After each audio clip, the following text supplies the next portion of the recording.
माझा YouTube channel प्रीतीज real life मध्ये तुम्हा सर्वांचं पुन्हा एकदा स्वागत करते। तर कसे आहात तुम्ही सगळे? मस्त मजेत आणि मजेतच राहायला हवं। तर आज आहे सोमवार आणि त्याचबरोबर आज आहे त्रिपुरारी पौर्णिमा। तर अशा शुभ दिवशी मी माझ्या देवघरामध्ये नवीन महादेवाच्या पिंडीची स्थापना केलेली आहे।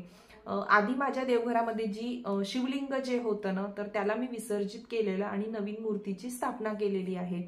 तर जेव्हाही आपण आपल्या देवघरामध्ये ज्या जुन्या मूर्ती असतात किंवा फोटोज असतात किंवा मग खंडित झालेल्या मूर्ती असतात, तर त्याऐवजी आपण जेव्हा नवीन मूर्तीची स्थापना करतो तर जुनी मूर्ती जी आहे तिची सुद्धा विधिवत पूजा करणं आवश्यक असतं। ती मूर्ती तशीच उचलून घेऊन विसर्जित केली जात नाही, त्याची सुद्धा पूजा केली जाते आणि त्यानंतरच नवीन मूर्तीची स्थापना केली जाते। तर ते सगळं मी केलेलं आहे आणि आता ती कशी करायची, म्हणजे नवीन मूर्तीची स्थापना घरच्या घरी तुम्ही देवघरामध्ये कशी करायची आहे ते मी तुमच्याशी आज या व्हिडिओमध्ये शेअर करणार आहे।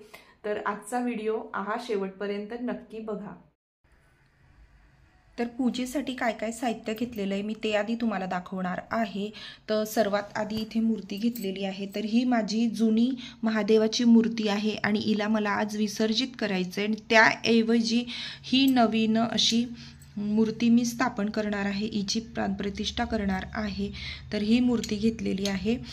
इथे मी हा रुद्राक्ष सुद्धा घेतलेला आहे। आज महादेवाची पिंड ही स्थापन करणार आहे, तर त्याचबरोबर या रुद्राक्षाची सुद्धा मी स्थापना करणार आहे। त्यानंतर इथे पूजेचं काही साहित्य घेतलेलं आहे। तर त्यामध्ये मी सर्वात आधी इथे घेतलेलं आहे पाणी, कारण जल आपल्याला लागणार आहे। इथे मी पंचामृत घेतलेलं आहे। पंचामृत तुम्ही वेगवेगळं सुद्धा घेऊ शकता, म्हणजे पाचही द्रव्य वेगळे घेऊ शकता। मी हे सगळं एकत्र करून घेतलेलं आहे, कारण हे अभिषेक करणार आहे मी महादेवाच्या पिंडीवरती। इथे अक्षता घेतलेल्या आहेत, अष्टगंध आहे, इथे दूध आणि साखरचा नैवेद्य दाखवणार आहे तर तो घेतलेला आहे। इथे दिवा तयार करून घेतलेला आहे, त्याचबरोबर धूप दीप अगरबत्ती सगळं घेतलेलं आहे। बेलपत्र जी मला मिळाली थोडीफार ती घेतलेली आहे। इथे फुलं घेतलेली आहेत मी। त्यानंतर हळदी कुंकू वगैरे लागलं तर, आणि इथे नित्यसेवेचं जे पुस्तक आहे ते घेतलेलं आहे, कारण यामधलं स्तोत्र आपण वाचणार आहोत, काही मंत्र वगैरे आहेत ती सेवा आपण करणार आहोत, तर त्यासाठी हे पुस्तक घेतलेलं आहे। त्याचबरोबर दही आणि भाताचा नैवेद्य सुद्धा मी घेतलेला आहे, कारण जुनी मूर्ती आपण विसर्जित करणार आहोत तर तिची सुद्धा आपल्याला पूजा करायची आहे आणि नैवेद्य दाखवायचं, तर त्यासाठी मी इथे दूध आणि दहीचा नैवेद्य घेतलेला, दही आणि भाताचा नैवेद्य घेतलेला आहे। तर असं हे पूजेचं साहित्य आहे।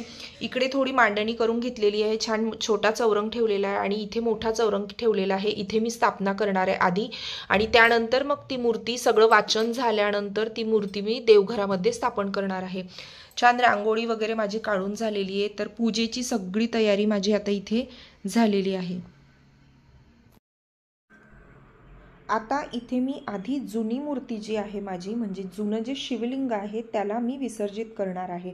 पण कुठलीही मूर्ती, म्हणजे जुनी मूर्ती असू द्यात किंवा मग फोटो असू द्या, त्याला ना आपल्याला असंच म्हणजे देवघरातून उचलून लगेच विसर्जित करायचं नसतं, तर त्याचं विधिवत आपल्याला पूजा करायची असते। तर इथे मी एक छोटासा चौरंग ठेवलेला आहे, छान रांगोळी वगैरे काढलेली, त्यानंतर दीप प्रज्वलित केलं, कारण कुठल्याही पूजेची सुरुवात ही दिवा लावूनच होते। दिव्याची पूजा केली, त्यानंतर एका तांबणामध्ये माझं जे जुनं शिवलिंग आहे त्याला मी छान पंचामृताने स्नान करवत आहे। त्याचबरोबर स्वच्छ पाणीसुद्धा टाकून घेतलं। ओम नमः शिवाय हा अगदी साधा आपला जो मंत्र असतो तो मी मंत्रजाप इथे करत आहे। त्यानंतर स्वच्छ असं पुसून घेतलं। थोडेसे जे आहे चौरंगावर तांदूळ ठेवले, त्यावरती शिवलिंग ठेवलं, त्याला मी चंदनाचा टिका लावला, केशर आणि चंदनाचा टिळा लावलेला। त्यानंतर छान फुलं वगैरे वाहून घेतलेली। हे सगळं करत असताना ओम नमः शिवायचा मंत्र मी म्हणत होते। धूप वगैरे दाखवलं, दीप दाखवलं, अगरबत्ती वगैरे दाखवली। त्यानंतर काय करायचं आहे तर नैवेद्य म्हणून दूध आणि दही आणि भाताचा आपल्याला नैवेद्य दाखवायचा आहे। आणि हा नैवेद्य जो आहे ना, तो आपल्याला जेव्हा आपण ही मूर्ती विसर्जित करणार आहोत त्यासोबतच आपल्याला हा विसर्जित करायचा आहे। जर दही आणि भाताचा नैवेद्य तुम्हाला जमत नसेल, म्हणजे एखाद्या वेळेस कसं घाई असते ना, तर मग साधा आपला कुठलाही नैवेद्य दाखवला तरी चालतो। आता इथे मी काय केलेलं आहे तर एका स्वच्छ अशा कापडामध्ये थोडेसे तांदूळ घेतले, त्यावेळी 1 रुपया आणि सुपारी ठेवलेली आहे, त्याची सुद्धा व्यवस्थित पूजा करून घेतली। त्यानंतर जे शिवलिंग विसर्जित करायचं आहे ते शिवलिंग तसंच मी उचलून त्यामध्ये ठेवून घेतलेलं आहे। त्यानंतर याची सुद्धा पूजा वगैरे म्हणजे जे काही फुलं वगैरे आपण वाहिलेली असतात ती सगळी टाकून घ्यायची आहे, छान नमस्कार करून घ्यायचा आहे, क्षमा वगैरे मागून घ्यायची आहे आणि सांगायचं आहे की याआधी मी तुमची जशी सेवा करत होती तशीच याआधीसुद्धा करणार आहे. दही आणि भाताचा जो नैवेद्य होता ना तो सुद्धा विसर्जित करायचा आहे. तर हे प्रोसेस झाल्यानंतर मी आता माझ्या देवघरामध्ये नवीन जे शिवलिंग मी आणलेलं आहे त्याची प्राणप्रतिष्ठा करणार आहे, म्हणजे देवघरामध्ये नवीन स्थापन करणार आहे. तर इथे सेम पहिले आपण जे केलं, चौरंगावर चौरंग वगैरे मांडला, त्यानंतर दिव्याची पूजा वगैरे केली, त्यानंतर तांबणामध्ये नवीन जे शिवलिंग आहे त्याच्यावरती आधी मी गंगाजलने छान स्नान करून घेतलं. नेहमी जेव्हाही आपण नवीन मूर्ती आणतो ना, एकदा गंगाजलाने स्नान नक्कीच करावं. मूर्ती म्हणजे देव हे पवित्र असतात, पण मूर्तीला हातबोट लागलेलं असतं. म्हणून आता जे शिवलिंग आहे त्याला पंचामृताने स्नान करून घेतलं. ओम नमः शिवाय हा मंत्र कंटिन्युअसली मी म्हणत आहे. त्यानंतर जलाभिषेक, महादेवाच्या पिंडीवर जलाभिषेक करणं खूप शुभ मानलेलं गेलेलं आहे. तुम्ही रोज जरी केलं तरीही चालतं. आता इथे सगळं मंत्रोच्चार झाल्यानंतर जे शिवलिंग आहे त्याला छान स्वच्छ अशा कापडाने मी पुसून घेतलेलं आहे. त्यानंतर चौरंगावरती थोडे तांदूळ ठेवून त्यावरती मी हे शिवलिंग स्थापन केलेलं आहे. डायरेक्ट मी देवघरामध्ये ठेवणार नाही आहे, तर आधी असं चौरंगावरच त्याची पूजा वगैरे करणार आणि नंतर देवघरात स्थापन करणार. तर शिवपिंडीवर मी आता केसर आणि चंदनाचा छान टिळा असा लावून घेणार आहे.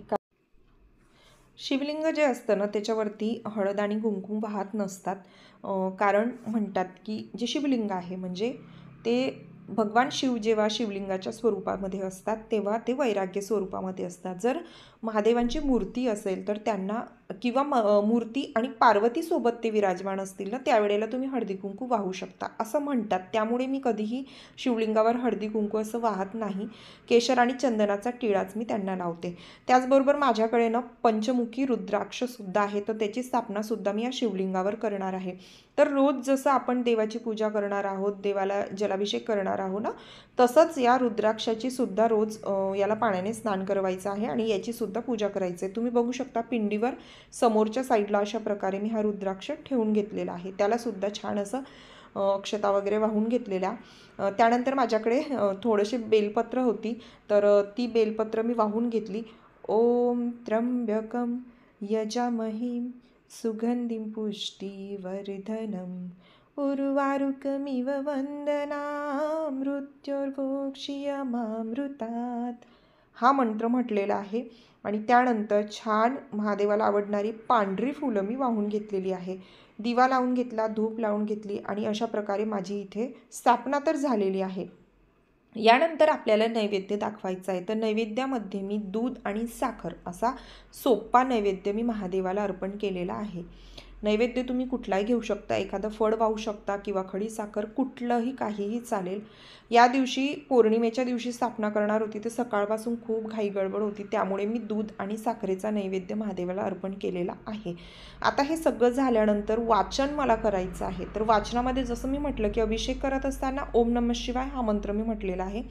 तर वाचनामध्ये माझ्याकडे स्वामी समर्थांचं जे नित्यसेवेचं जे पुस्तक आहे, जे केंद्रामध्ये मिळतं ते आहे माझ्याकडे. तर त्यामध्ये भगवान शिवची जितक्या काही सेवा दिलेल्या आहेत त्या सगळ्या सेवा मी इथे करणार आहेत. तर त्यामध्ये भगवान शिवची 108 नामावली असते ती मी म्हटलेली आहे. त्यानंतर मग जे काही पुस्तकमध्ये जे जे काही दिलेलं असेल, शिवमहित्मा आहे, शिवस्तोत्र आहे, कालभैरवाष्टकम आहे, असं बरंच रुद्र आहे. त्यानंतर बरंच काय काय दिलेलं असतं. तुमच्याकडे जर ते पुस्तक असेल तर तुम्हाला ते कळेल की त्यामध्ये काय आहे. पुरुष सुक्त आहे, ते सगळं मी वाचून काढलं. त्यानंतर ओम नमः शिवायचा एक मंत्र मी म्हटलेला आहे, म्हणजे जपमाळ केलेली आहे. त्यानंतर तुम्ही जर बघितलं आत्ता तर मी आरतीसुद्धा केलेली आहे. कपूराने छान कर्पूर गौरम करुणावतारम संसारसारम भुजगेंद्रहारम सदा वसंतम हृदयारविंदे भवम भवानी सैतम नमामी हा मंत्र म्हणून मी छान कपूराने आरती करून घेतलेली आहे.